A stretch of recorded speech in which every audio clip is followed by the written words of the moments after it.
Hello नमस्कार। सगळ्यात पहिल्यांदा तर तुम्हा सर्वांचे आपल्या YouTube चॅनलवरती पुन्हा एकदा खूप खूप मनापासून स्वागत आहे आणि आशा करते की तुम्ही सगळेजण मजेत आणि आनंदात असाल। तर आजचा व्हिडिओ ना खूप जास्त स्पेशल आहे, कारण मी जो टॉप वेअर केलाय ना त्याची कटिंग आणि स्टिचिंग कशी करायची ना याचा व्हिडिओ मी तुमच्यासोबत आज शेअर करणार आहे। तर तुम्ही कशा प्रकारे कट केला आणि कशा प्रकारे तो स्टिच केला सगळं काही तुम्हाला मी या व्हिडिओमध्ये सांगणार आहे। आणि बघा किती छान दिसतोय, अगदी रेडीमेड असल्यासारखा दिसतोय। चला तर मग पाहूया याची कटिंग आणि स्टिचिंग कशी करायची। तर इथे मी ना पहिल्यांदा अस्तरचं फॅब्रिक घेतलंय आणि ते 4 फोल्ड मध्ये फोल्ड करून घेतलंय। त्यानंतर उंची बघा मी 16 इंच टाकून घेतली, म्हणजे रेडी उंची ना आपल्याला 15 इंच होईल। त्यानंतर शोल्डर 6 इंचावरती मार्किंग केला आणि जी गळा रुंदी आहे ना ती आपल्याला 2.5 इंचावरती मार्किंग करून घ्यायची। आणि त्यानंतर बघा जो आपला मुंडा आहे ना तो मुंडा 6 इंचावरती आणि जो पुढचा गळा आहे ना तो देखील 6 इंचावरती टाकून घेतला। आणि त्यानंतर छातीचा चौथा भाग घेतला 8.5 इंच प्लस 2 इंच शिलाई मार्जिन घेतलं आणि ज्या सगळ्या मार्किंग केल्या होत्या ना त्या आता आपण जॉईन करून घेऊया। बघा इथं सगळ्या मार्किंग जॉईन केल्या आणि त्यानंतर ना आता मी पुढचा गळा टाकतेय। तर पुढचा गळा ना मी व्ही शेपचा ठेवणार आहे, त्यामुळे काहीच करत नाही, फक्त स्ट्रेट अशी लाईन मारून घेते जेणेकरून ना आपला गळा रेडी होईल। त्यानंतर इथं मला शोल्डरचं माप टाकायचं होतं, तर 1.5 इंचावरती 1 आणि 1 इंचावरती 1 असे 2 मार्किंग केल्या आणि व्यवस्थित असा पुढच्या आणि मागच्या मुंड्याचा आकार देऊन घेतला। त्यानंतर बघा कमरेचं मार्किंग करायचंय, तर कमरेचं मार्किंग ना आपण वरती जेवढं करतो ना त्याच्यापेक्षा अर्धा इंच कमी घ्यायचं आणि आपल्याला एक लाईन मारून घ्यायची। बघा आता सगळं काही माझं मार्किंग करून रेडी झालंय। आता आपल्याला ना हे व्यवस्थित असं कट करून घ्यायचं।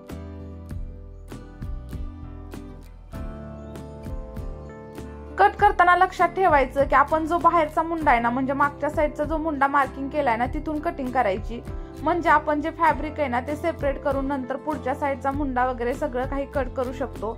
आता इथं मी ना सगळं काही कटिंग पहिल्यांदा कंप्लीट करून घेते आणि नंतर तुम्हाला सांगते। बघा आता जे दोन्ही भाग आहेत ना अस्तर त्याचे सेपरेट करून घेतले आणि पुढच्या साईडचा जो एक्स्ट्राचा मुंडा आहे ना तो कट करून घ्यायचा, जेणेकरून काय होतं हा जर मुंडा असा कट केला ना तर आपल्याला स्लीव्ज मध्ये ना फिटिंग एकदम व्यवस्थित बसते, अगदी कमी जास्त वगैरे काहीच होत नाही। आणि त्यानंतर ना जो व्ही शेपचा आपला गळा होता पुढचा तो देखील कट करून घेतला आणि बघा आपलं पुढच्या पार्टचं अस्तरचं कटिंग रेडी झालेलं आहे। आता त्यानंतर बॅक साईडचा गळा आपल्याला फक्त इथं कट करून घ्यायचा आहे, दुसरं काहीच आपल्याला करायचं नाहीये। तर त्यासाठी बघा गळा रुंदी आहे ना ती 2.5 इंच ठेवलेली आहे आणि त्यानंतर आता गळ्याची जी उंची आहे ना ती टाकून घ्यायची। तर मी इथं 3.5 इंच उंची टाकून घेतलीये, तुम्हाला जर कमी जास्त जेवढी काही हवी असेल ना तेवढी तुम्ही टाकून घेऊ शकता। आणि इथं सिंपल असा बॉक्स ड्रॉ केला आणि गोल असा साधा सरळ गळ्याचा आकार मी देऊन घेतलाय। तुम्हाला जर वेगळा आकार पाहिजे असेल ना तर तसा देखील तुम्ही देऊ शकता, पण मला रेग्युलर वापरासाठी कुर्ती हवी होती म्हणून मी इथं गोल असाच आकार देऊन घेतलाय आणि आपलं इथं आता अस्तरचं कटिंग कम्प्लीट झालंय। त्यानंतर बघा मेन फॅब्रिकला देखील मी 4 फोल्ड मध्ये फोल्ड करून घेतलं आणि आपला जो अस्तरचं फॅब्रिक होतं कट केलेलं ते व्यवस्थित असं ठेवून द्यायचं आणि त्या आकारामध्येच ना म्हणजे ज्याप्रमाणे अस्तर कट केलंय त्याला थोडंसं एक्स्ट्रा मार्जिन ठेवायचं आणि व्यवस्थित आपलं मेन फॅब्रिक देखील इथं कट करून घ्यायचं। बघा मी सगळीकडून ना अर्धा इंचाचं एक्स्ट्रा मार्जिन ठेवलंय आणि त्या प्रकारे ना मेन फॅब्रिक जे आहे ना ते कट करून घेतलंय। आणि जे एक्स्ट्राचं फॅब्रिक आहे ना जेव्हा आपण मेन फॅब्रिक आणि अस्तर जॉईन करतो ना तेव्हा आपण फिनिशिंग मध्ये एक्स्ट्रा जरी झालं ना तर ते कट करून टाकू शकतो। त्यानंतर बघा आता मला प्लीट्स साठी ना 2 पट्ट्या काढायच्या होत्या, तर त्याची उंची मी ना इथं 13 इंच ठेवते, म्हणजे रेडी करून ना ती 12 इंच होईल, कारण मला पूर्ण टॉपची उंची ना 27 इंच पाहिजे, म्हणून मी वरचा पार्ट 15 आणि खालचा पार्ट 12 अशा कट करतेय। आणि आता इथं जी खालच्या प्लेट्सच्या पट्ट्या आहेत ना त्याची रुंदी मला टाकायची आहे, ती मी जवळजवळ ना 35 ते 40 इंच घेणार आहे। आता ही जी उंची रुंदी असते ना तर ती तुमच्या प्लेट्स वरती डिपेंड असते, जर तुम्हाला कमी प्लेट्स पाहिजे असतील ना तर तुम्ही याची जी रुंदी आहे ती कमी घेऊ शकता आणि जास्त प्लेट्स पाहिजे असतील ना तर ते जास्त देखील घेऊ शकता। इथं मी 40 इंच घेतेय कारण मला थोड्याशा प्लेट्स जास्त पाहिजेत।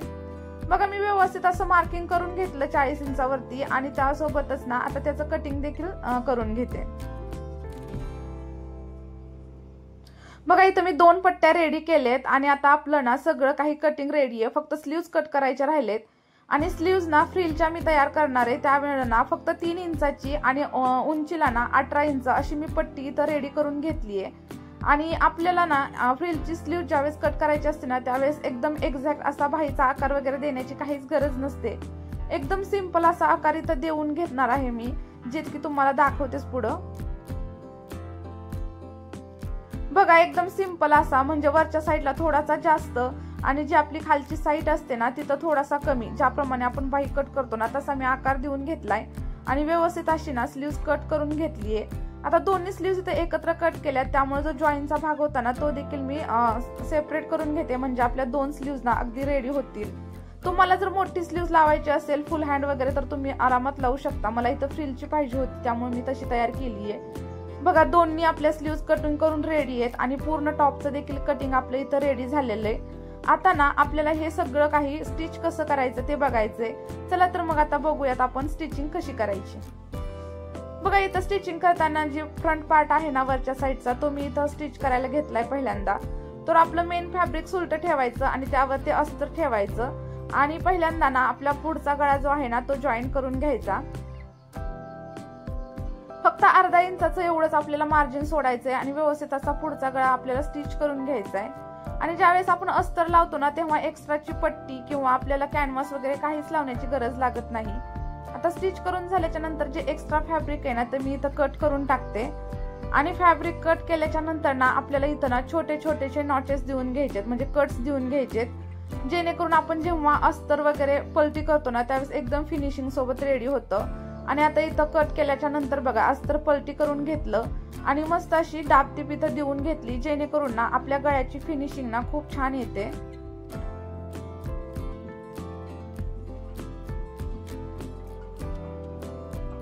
बघा अगदी कॅनव्हास वगैरे काहीच न लावताना एकदम व्यवस्थित आपला आता पुढचा गळा इथं रेडी झालेला आहे। तुम्ही देखील सेम अशाच प्रकारे करा, खूप छान गळ्याची फिनिशिंग येते।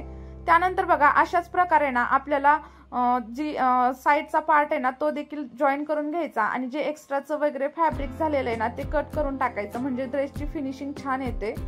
त्यानंतर जो बॅक साईडचा पार्ट होता ना तो देखील मी इथं पुढचा जसा रेडी केला ना सेम त्याच प्रकारे रेडी करून घेतेय।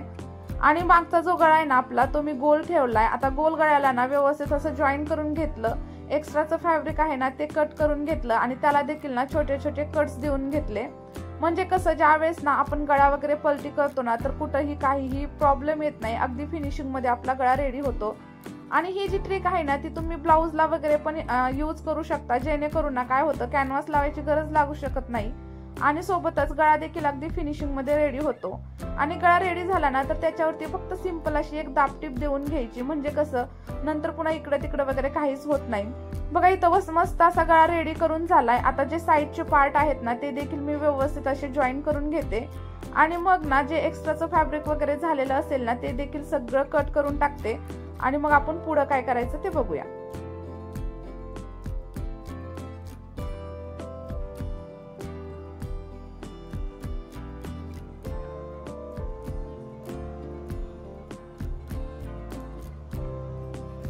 बघा सगळं मेन फॅब्रिक आणि अस्तर आहे ना ते मी एकमेकांना अटॅच करून घेतलंय आणि जे काही एक्स्ट्राचा पार्ट आहे ना तो देखील आता मी इथं कट करून टाकते।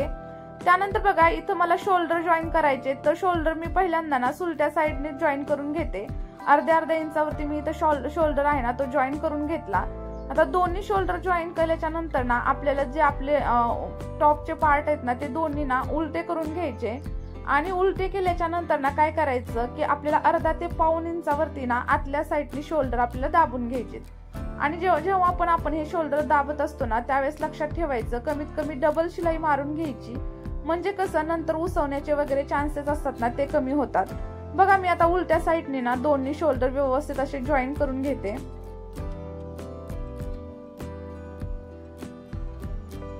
आता शोल्डर व्यवस्थित जॉईन झाले त्यानंतर ना आता आपल्याला इथं स्लीव्स लावून घ्यायचे आणि जसं की मी तुम्हाला सांगितलं की मी फ्रिलच्या स्लीव्स लावणार आहे, त्यामुळे बघा मी इथं स्लीव्स कट करून घेतल्या होत्या आणि त्याचा जो पुढचा भाग आहे ना तो आपल्याला बघा मी ज्याप्रमाणे दाखवलंय ना त्याप्रमाणे व्यवस्थित असा डबल फोल्ड करून घ्यायचा आणि त्याला पूर्णपणे ना शिलाई मारून घ्यायची।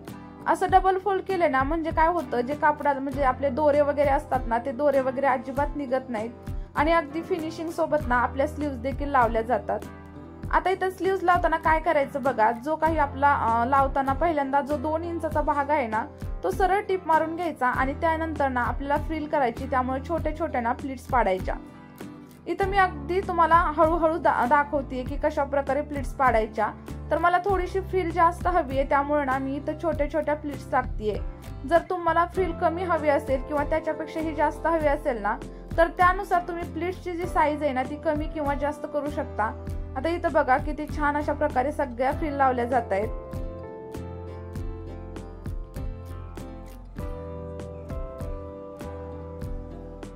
फ्रिलची बाही ना खूप छान दिसते आणि एकदम असं फॅन्सी असं दिसतं. त्यामुळे जर तुम्हाला फॅन्सी टॉप वगैरे शिवायचा असेल ना, तर त्याला ना अशा फ्रिलच्या स्लीव्ज ना नक्की ट्राय करा. खूप छान दिसतात आणि लुक देखील ना खूप छान येतो.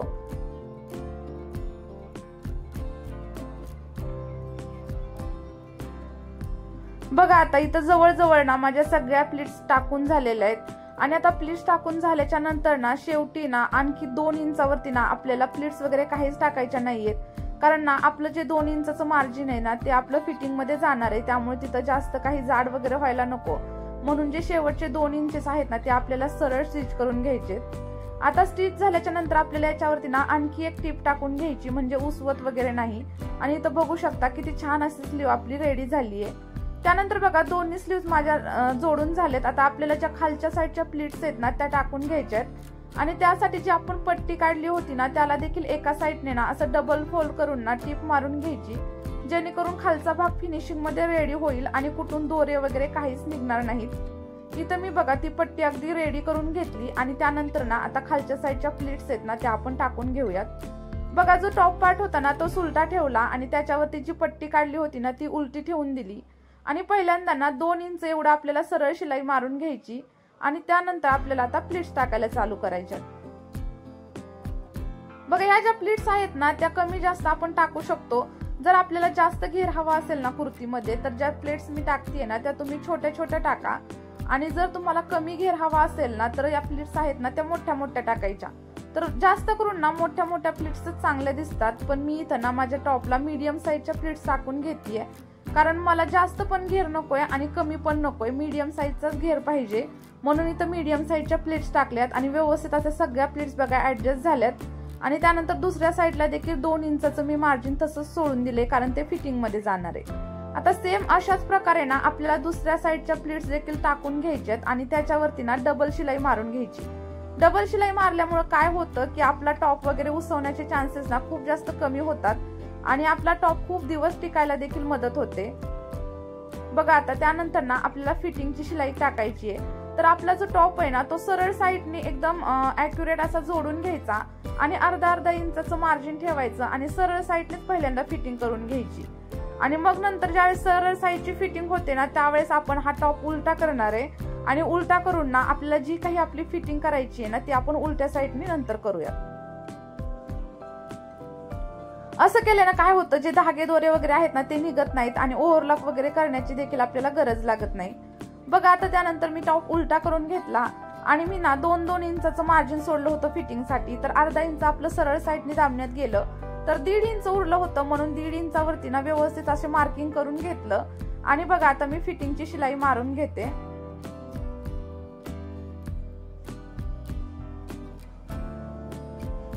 बघा असं माप घेऊन जर तुम्ही फिटिंग केली ना तर कमी जास्त वगैरे अशी काहीच फिटिंग तुमची होणार नाही.